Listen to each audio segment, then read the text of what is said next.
Recently, a 52-year-old science teacher showed a nude selfie to a 17-year-old student in his class. Now, as terrible as that is, I believe this case is going to have a positive legal outcome because of what the family did when they found out about the situation. We'll get into that, and I'll tell you what I think you should do if you unfortunately ever find yourself in a similar situation, and what you definitely should not do.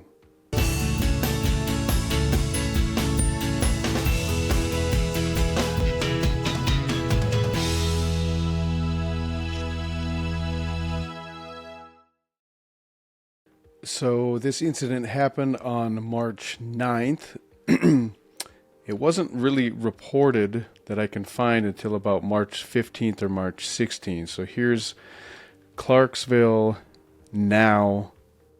The headline is Montgomery Central teacher investigated for showing nude photos of himself to 17-year-old. The teacher, the husband of CMCSS, which is Clarksville Montgomery Schools, school director, he is the husband of the school director, admits it happened but says it was an accident. Public release from the school district. What they say, a teacher at Montgomery Central High School accidentally briefly displayed an inappropriate photo on his personal device. Interesting, because that's not what the girl, Mackenzie, says. Listen to this. Thanks for joining us on this Thursday, everybody. I'm Rory Johnston. And I'm Carrie Sharp. Coming up tonight, the school district is calling this an accident, but Mackenzie Ellithorpe says it was anything but. And tonight, for the first time, she is telling her story. Her family reached out to our Patsy Montesinos because they wanted answers and because Mackenzie had something to say to other young people who have ever felt alone in a moment like this. He showed me a picture, and it was like a project that he was working on, and then he swiped over and it was full nude photo. The 17-year-old ran to call her mom, confused and in shock.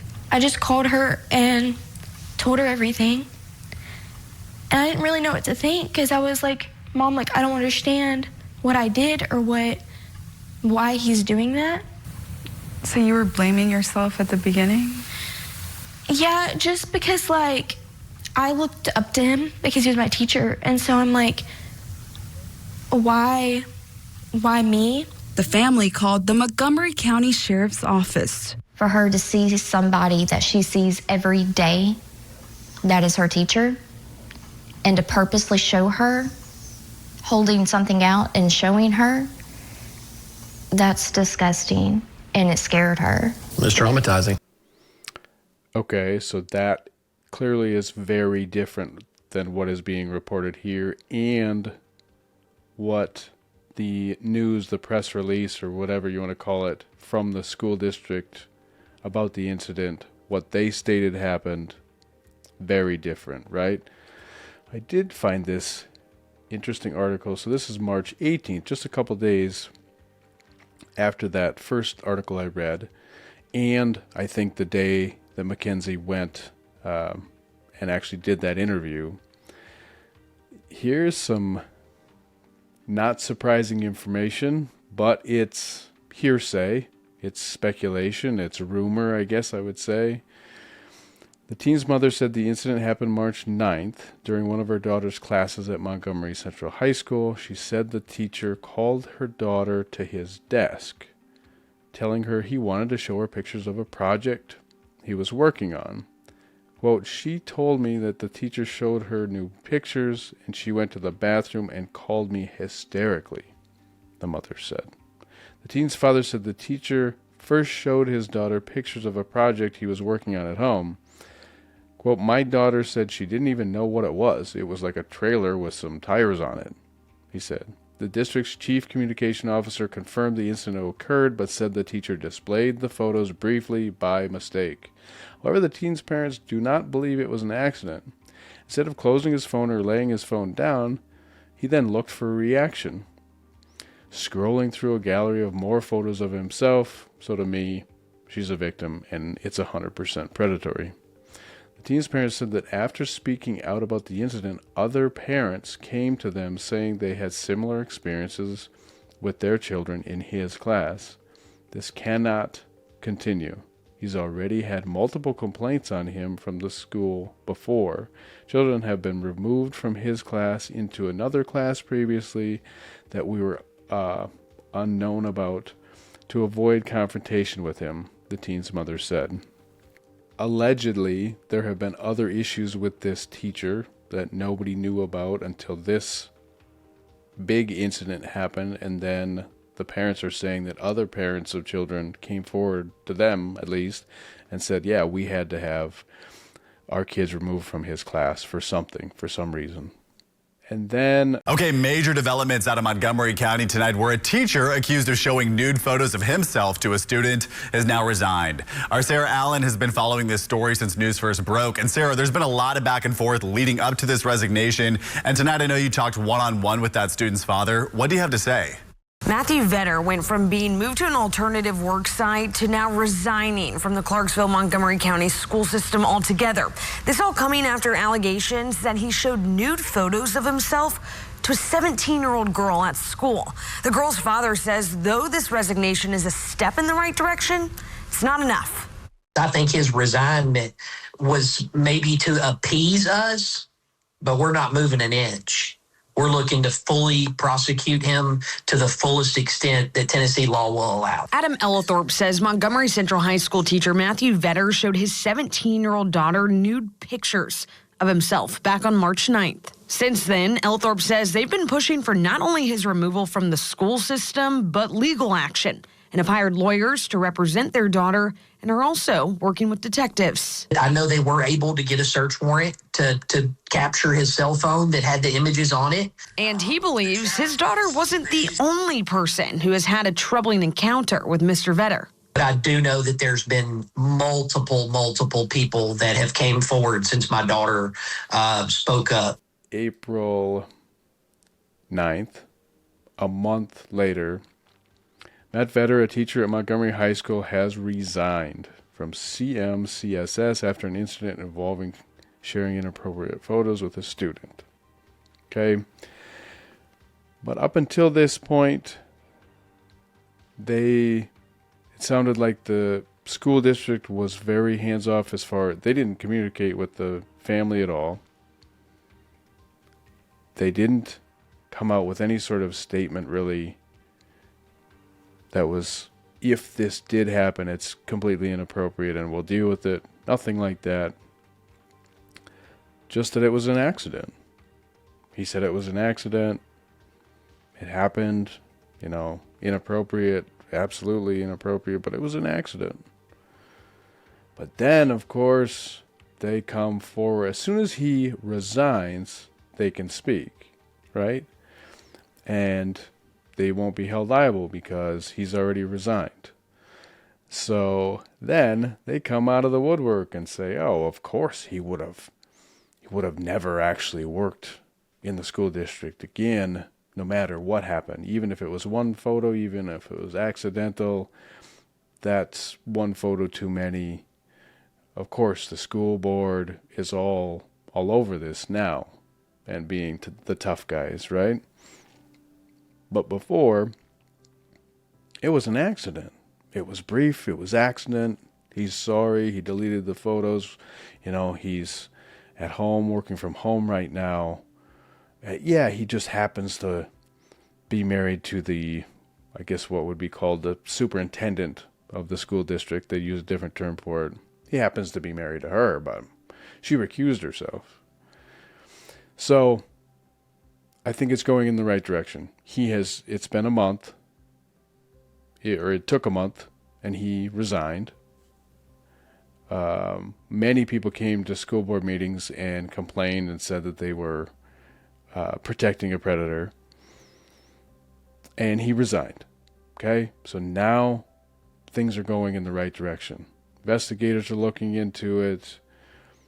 The photos were deleted from the phone, but he admitted that there were photos. He admitted not, and again, the context matters, but also things like he's claimed that there were 6 to 10 photos back to back to back of him naked on that phone. What? You couldn't, I mean, they were all good. You couldn't delete all of them, but the one poster, I think it was on Instagram, said, well, did they talk to the wife? Is this like typical behavior? It's a good question as an investigator. Like, yeah, he sends me nudes all the time. Like, that's part of our relationship. Okay, that would make sense. It would at least make sense that he had them on his phone.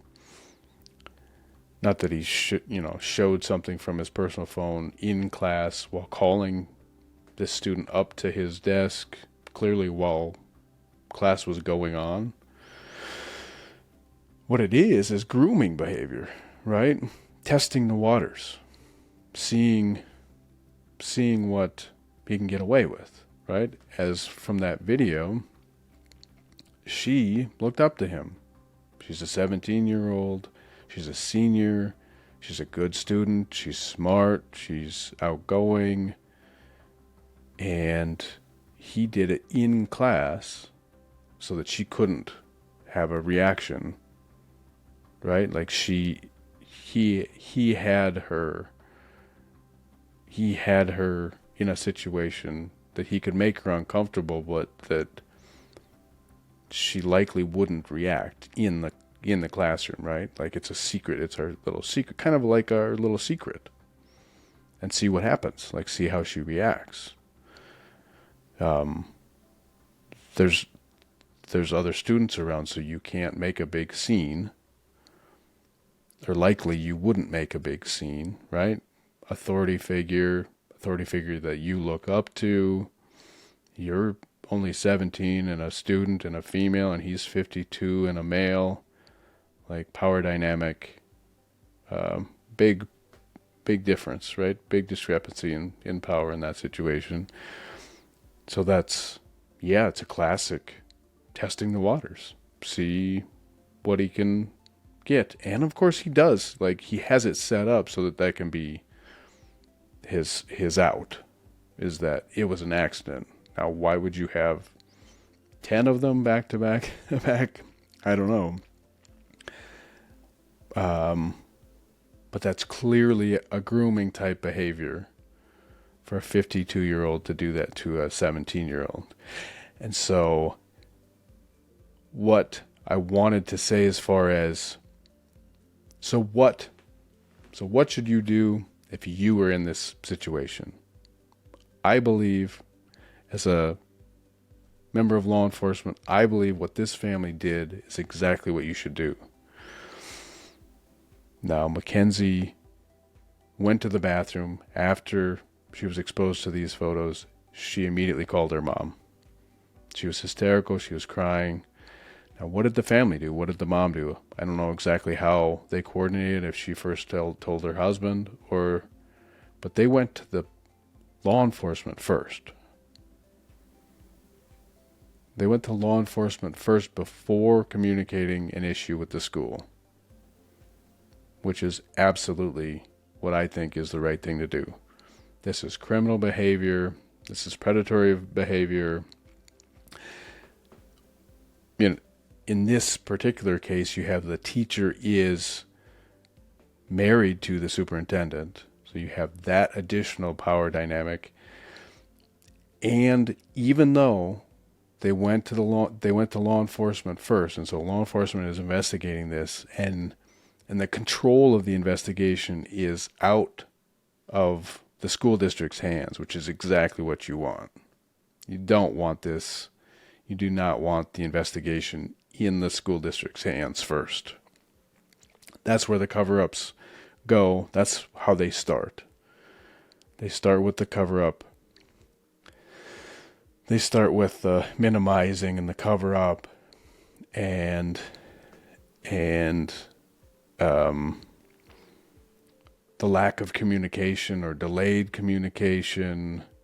Oh, there's only so much we can tell you or so much we can do. There's an active investigation. You can cite that kind of stuff, and we're going to delay and kick the can down the road a little bit while we get our, circle the wagons.